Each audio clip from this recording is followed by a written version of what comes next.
예, 오늘은 성경 난제를 한번 다뤄보고자 합니다. 성경 난제. 성경에는요, 창세기부터 요한계시록까지 난제들이 있습니다. 난제란 의미는 해석이 잘 안 된다는 거죠.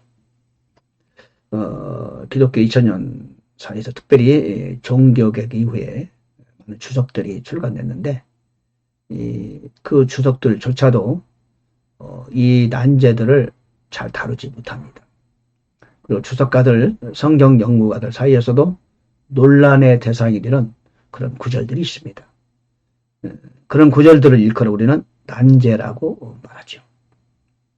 저는 이 성경 난제에 좀 관심이 있습니다. 성경 난제를 이제 연구하다 보면은 그 재미도 있고요. 풀어가는 그 어떤 성취감도 있죠. 어려운 문제를 자꾸 풀어봐야 내가 더 개발되는 거죠. 지성과 영성이 더 개발되죠. 그럼 훈련하는 선수들도 마찬가지 아닙니까? 힘든 훈련을 하고 어려운 훈련을 해야 실력이 더 향상되죠. 군대 가도 마찬가지죠. 특공대에서 훈련받는 군인들은 힘들고 어려운 훈련을 합니다. 그러면 나중에 특공대원이 되는 거죠. 우리는 그리스도의 군사 아닙니까? 하나님 말씀의 어려운 부분을 붙잡고 실험하고 연구하고 기도하고 그러면서 성경에 관심이 집중되고요. 그리고 성경에 대한 안목이 넓어지고 가르치고 배우는 능력이 향상되는 거겠죠. 더불어서 말씀을 연구하면서 어려운 문제를 서로 해결하면서 말씀에 대한 겸손함을 갖게 되고 동시에 자신감도 소유하게 되는 거겠죠. 그래서 더구나 이제 어려운 말씀을 이제 다루면서 내 안에 잠재된 잠재력이 개발되기도 하는 거죠. 그 어려움이 있을 때 우리는 일상생활에서나 신앙 여정을 가는 동안에 어려움이 있다. 피하는 것보다는 정면으로 부딪히는 것이 좋습니다. 그래야 그걸 극복하고, 그렇죠? 또 다른 단계로 나아갈 수 있죠. 그렇지 않나요? 저는 그렇게 생각합니다. 우리는 살아가면서 하나님의 길을 걸어가면서 어려움이 있다. 그러면은 기쁨으로 잘 만났다. 한번 해보자. 기도하며 주님과 함께 믿음으로 맞닥뜨리는 거죠. 그러면은 이기게 돼 있어요. 피해가면은 평생 그런 일들이 나를 따라다니죠. 자, 오늘은 제가 이 말씀입니다. 마태복음 24장 15절에 가증한 곳이 거룩한 곳에 서다 이런 말이 있어요. 가증한 것이 거룩한 곳에 선 것을 너희가 보거든 누구든지 읽는 자는 깨달을진저. 그러면서 어떻게 합니까? 유대에 있는 자들은 산으로 도망하라. 그렇게 말해요. 이게 유대인들에 관한 얘기죠. 유대에 있는 자들은 산으로 도망하라. 즉, 이 말씀은 유대인들에 해당되는 말씀이라고 봐야 돼요. 교회와는 사실 관계없는 말씀입니다. 이 말씀은 유대인들에게 주어진 말씀이죠. 특별히 마태복음 유대인들을 대상으로 쓰여진 복음서로 일단 보면 됩니다. 1차적인 거죠. 도대체 이 말씀이 무슨 말씀이냐? 이거는 적그리스도가 성전을 장악하는 장면을 묘사하고 있습니다. 유대인들을 위한 또 다른 그 예언서가 다니엘서죠. 다니엘 9장 27절에 보면은 그가 많은 사람과 더불어 한 일해 동안에 언약을 확정할 것이다. 그리고 일의 중간에 희생물과 봉헌물을 그치게 하고 또 가증한 것들로 뒤덮게 한다. 그러나 황폐한 것이 그곳에 쏟아질 것이다.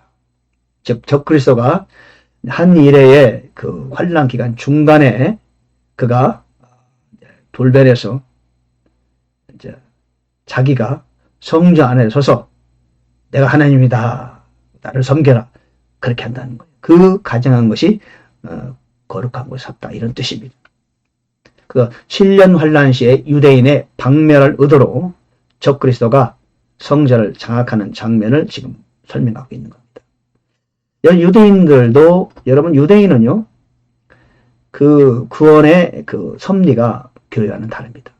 교회는 예수를 그리스도로 믿고 영접하고 교회는 구원을 받죠. 그러나 유대인들은 환란 때 될 때까지, 예수님이 지상 재림할 때까지 그들은 예수를 영접하지 않습니다. 그러면 그들이 어떻게 구원받느냐? 전 민족적으로 예수께서 지상 재림하실 때, 아마겟돈 전쟁에서 승리하실 때, 그때 비로소 그들은 메시아로 예수를 영접하죠. 그리고 회개합니다. 전 민족적으로요. 로마서 11장 26절에도 나오죠. 그때 그들이 비로소 메시아를 영접하고 회개하고 전 민족이 전체가 구원을 받게 되죠. 그러나 그들의 구원은 우리와는 다릅니다. 우리는 새 예루살렘 성에 들어가지만 2000년 후에요. 유대인들은 또 다릅니다. 천년왕국을 통과하는 중에도 우리는 부활체로서 예수님과 더불어 전 세계를 다스리죠. 분봉왕이 되어가지고. 그러나 유대인들은 육체를 입고 천년왕국에 들어가게 되죠.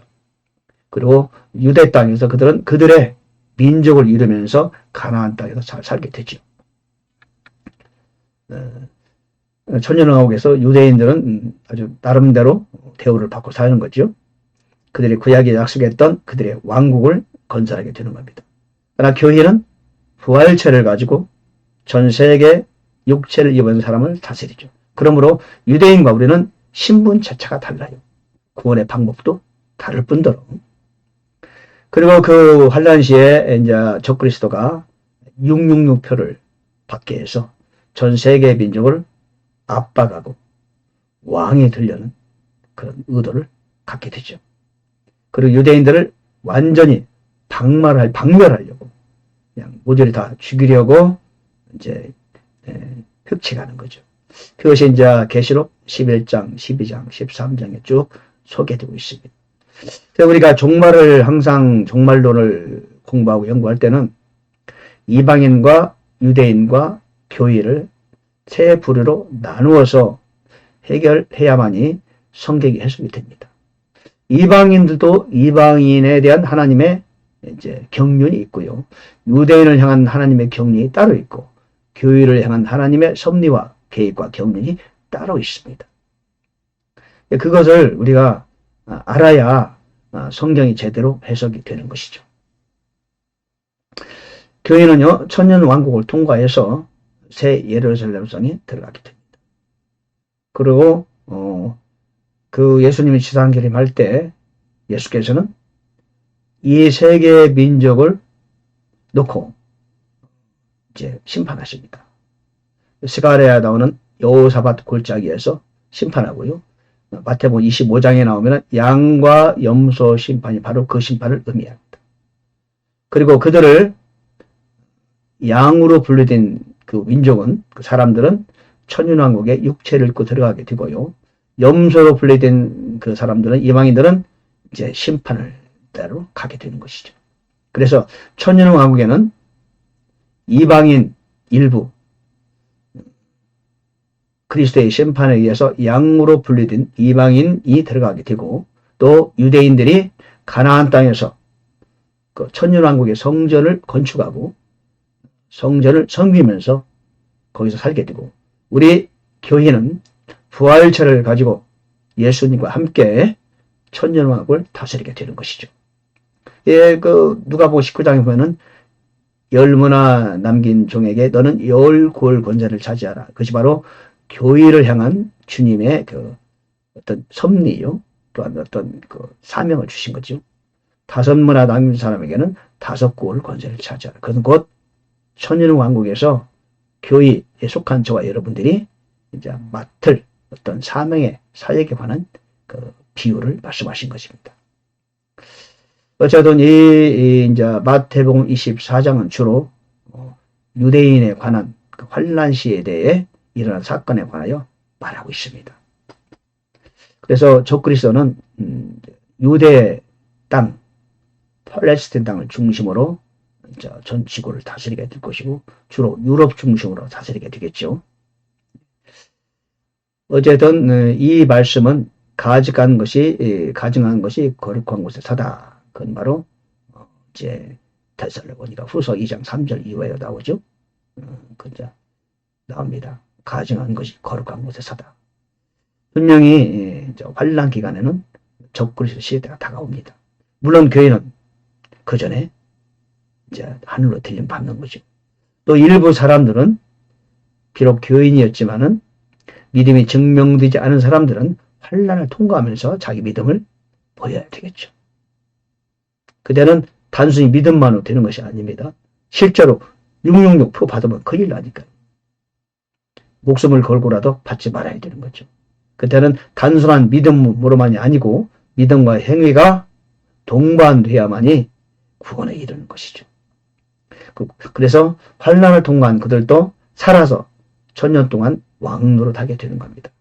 만약 그들이 믿음을 증명했다면은, 그리고 환란 전에 들림받은 또 무리가 있습니다. 그들은 환란을 통과하지 않고도 믿음이 하나님 앞에 증명된 사람이라면은 환란 전에 죽어되는 거죠.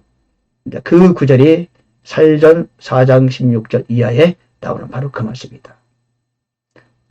주께서 호렘과 하나님의 소리와 전사장이 나팔로 신이 하늘로 쫓아 강림하실 때 죽었던 자가 먼저 일어나고 살아있는 우리가 바로 이어서 공중에서 주님을 영접하게 된다.